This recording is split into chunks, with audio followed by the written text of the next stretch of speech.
Hi everyone, David here from daviddumaiaudio.com, and today I wanted to share with you one of the most unique microphones that I've ever purchased, which is the Lom Geofon. So the Lom Geofon, you probably already know, is a contact microphone that was originally made to record seismic activity, so like earthquakes and things like that, but they've made it available so that you can actually use it as a contact microphone for sound design for going out and doing field recording with it. So what I thought we would do is jump straight into going around my house and recording stuff, because that's probably what you want to see, what you want to hear, how it performs. And then we're going to go jump into my DAW and actually do some sound design and see what kind of sounds you can create with it. So without further ado, let's just jump right into it. And if you haven't checked the description yet, check it. I'm going to have a free sound pack of a whole bunch of like Geofon recordings that I've done. So absolutely free. So just check the link for that in the description. All right, let's get going.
All right, so we're back, and I've already imported some sounds into my DAW here and already done some sound design, and I kind of want to break it down for you guys and show you what kind of sounds you can create with the Geofon.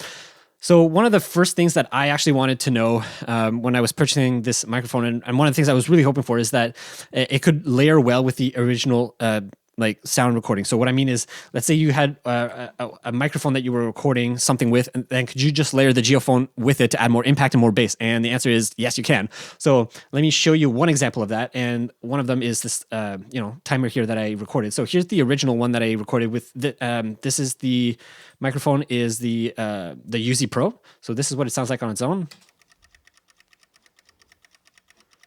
Okay, just the taking, and then if I layer it with the Geofon. Here, I'll take off this is just a game plugin just to bring it down a bit. But if I take it off and I put both of them together, so just the Lom and then just the UZ Pro, sorry, and then I'll bring in the Geofon.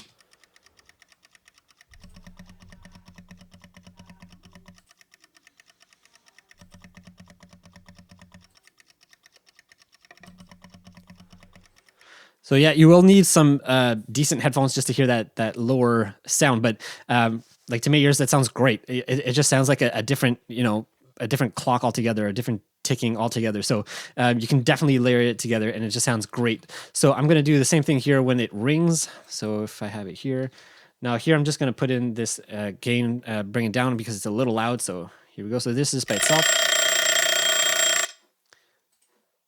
And now with the Geofon.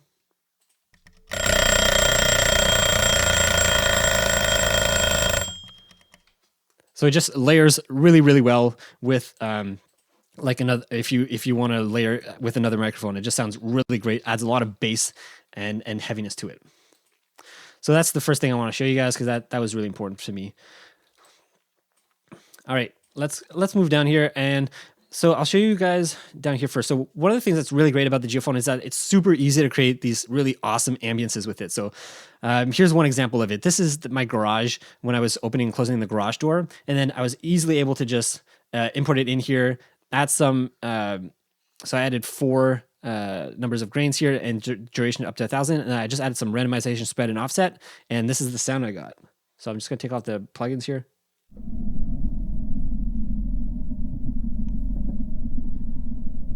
So you get this kind of really low bassy rumble. Again, you'll need to have some good headphones and maybe even studio monitors to be able to hear this, and then just a bit of processing, and look what kind of sounds you can get.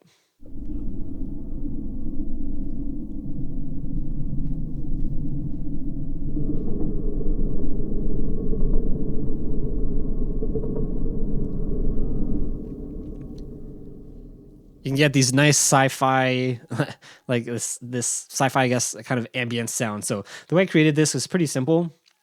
I just brought in a wormhole here, and I just went to a preset, which I think is like the second or third preset here from the top. Yeah, it's just the second preset. I was just kind of scrolling through it just to see a quick thing that I could get that sounded nice, which sounds like this, but it's with just this preset.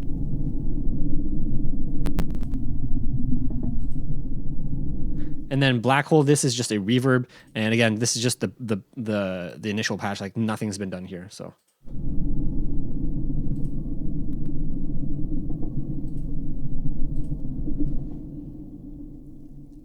And it's pretty subtle, but it just adds that space to the sound. So for creating that ambience, it's really awesome.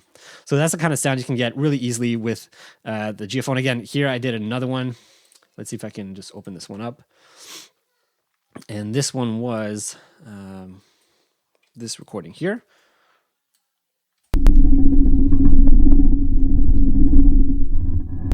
And that was my snowblower. So I imported it into Patch Out Pro. And let's see what kind of sounds I was able to create with this.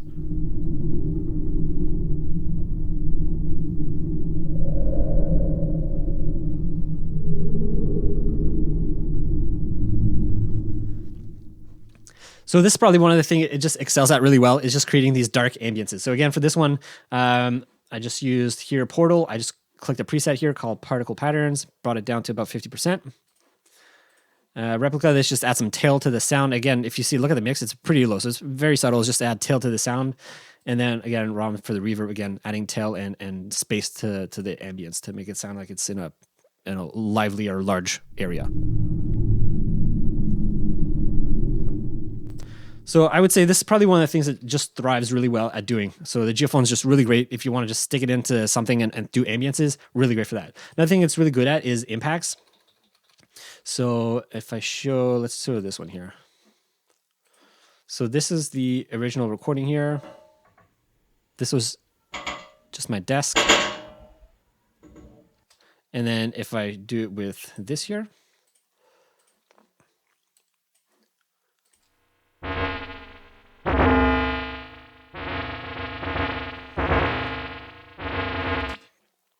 So not super impact, but you get this cool hitting sound. And I just created this using one plugin, and it's Valhalla Freak Echo, which is a free plugin, by the way. And just tweak the shift up a bit and the feedback up just to get those kind of bubbly sounds popping up. And I just put the mix to 80%, so you still get a bit of that original bass sound. So this is what the original sound was with the just the Geofon.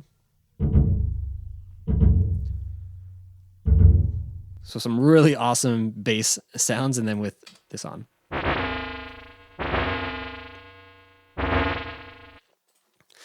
So again, you could just use this without any plugins, and it would make a nice like impact sound or bass hit sound, or you can easily design it to create something new.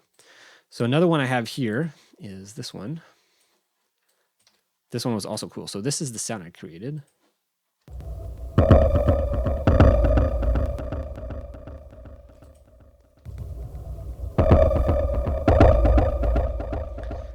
And this one is a bit more complex, I guess.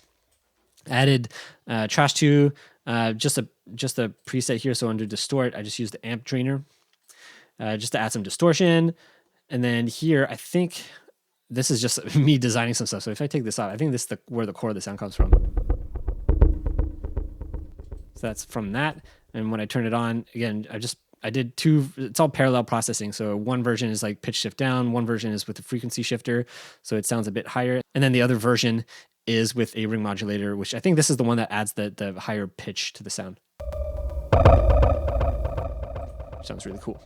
Here is a new plugin I'm trying out right now, and this I'm using just to control the bass frequencies. That's pretty cool.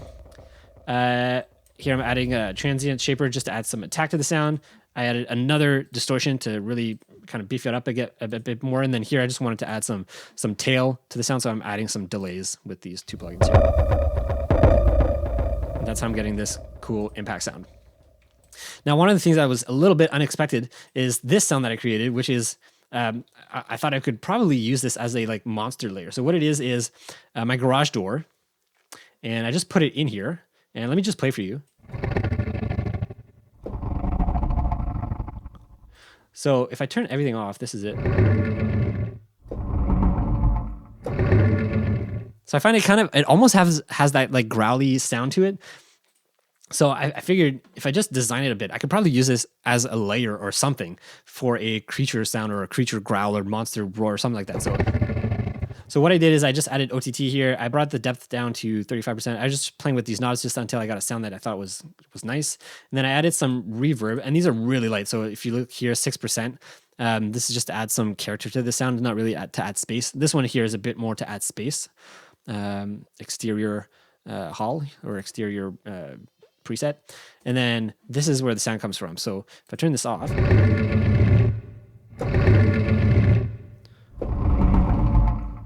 so that's what that is without this snap peep here. And on here, I have two things happening. So one is, this is kind of like the growl.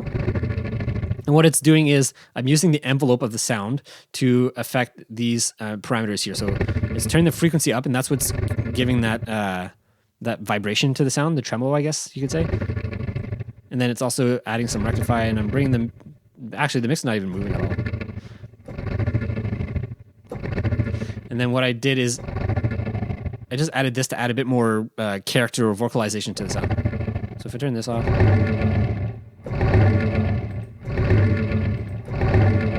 it's really not much. You can see I have the mix down here. It's just to kind of blend it and just add more character to the sound. And I thought that was pretty cool for like, it could totally pass as a layer for a monster sound, or even a monster sound by itself, depending on the game that you're creating. So I thought that was pretty cool. All right, so hopefully that gives you a better idea of what the microphone is capable of and how you can use it for sound design. Obviously, it's really good for anything kind of bassy. So yeah, but I wanted to show you guys a few other things about the microphone. So one is that it comes with 3 different adapters. So this is the adapter that I probably use the most. It's the magnetic adapter. So you can stick it on anything, magnetic, obviously. So metals, fridges, anything like that. It also comes with a suction cup and a pick like this. And this one is used mostly to stick into the ground to get vibrations from the ground. I haven't used it very much. I think I've only used it once, and it doesn't get as many. If you stick into like earth, you don't get as many frequencies into the microphone, so your frequency response is quite a bit different. So speaking of frequencies, though, I want to show you guys what kind of frequency response this microphone can get. So if you look at my computer here, it actually varies quite a bit, and it's going to vary quite a bit depending on the material that you're recording. So here, this is the timer ticking, and you can see here I'm getting about, this is peaking at around 6.5K. If you look at this recording here, this is when I was doing the lock and turning the lock on my door. Again, here you can see it peaks at around 6.5, 7K. Some of them up even higher, around 10K. And here for this one, I forget what recording this is, but this is, as you can see here, it's 5.5K. I think this was the table. So you get about 5.5K. So again, depending on the surface that you're recording, you get a different range of frequency that it's going to get. So just something to be aware of. On the website, it just shows like that it does 1K plus, but that's because depending on the surface, it's going to be different. So, but just be aware that it can actually do a lot more than that, and it's very good at picking up a lot of frequency, and it's very, very sensitive. Another thing I want to mention is that it actually does not require phantom power. So you don't want to plug this into phantom power. And this is really important. I actually made the mistake because I was sticking it into phantom power the first 2-3 times I was using it until I was reading about it online and people saying that theirs was would die and wouldn't be it wouldn't work anymore because they were using phantom power. So just be aware that does not require phantom power. Do not plug it into phantom power because over time it will kill your microphone. So just be aware of that.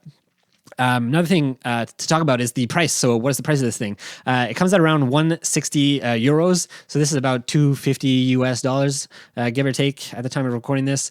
The other thing about it is that it's rarely available. So Lom only creates these in batches, and they'll only release these every few months or so whenever they actually have a batch. So I think the last batch they had as of recording this was like March 2021, something like that. And I think they only release some a handful of times a year, like maybe once, twice, maybe 3 times a year that they'll release these. So they're kind of hard to get your hands on. So if you guys actually are interested in getting this microphone, I actually made a video about it, which you can check in the card. I'll put a link in the card up here, just about how I was able to get my hands on this microphone and other Lom microphones. So if you're interested, you can check the video for that. All right, so I think that's it about this microphone that I want to share with you guys. Let me know what you guys think about the microphone. Would you guys be interested in picking one up? Would you guys actually use it? If you guys have any questions about it or about the sound design using this microphone, let me know in the comments below. I always do my best to answer you guys. And of course, just a reminder to check the link for the free Geofon sound pack that I put together for you guys. Absolutely free, so check the link for that. And I think that's it for this video for now. Thanks so much for watching, and I'll see you in the next one. Bye.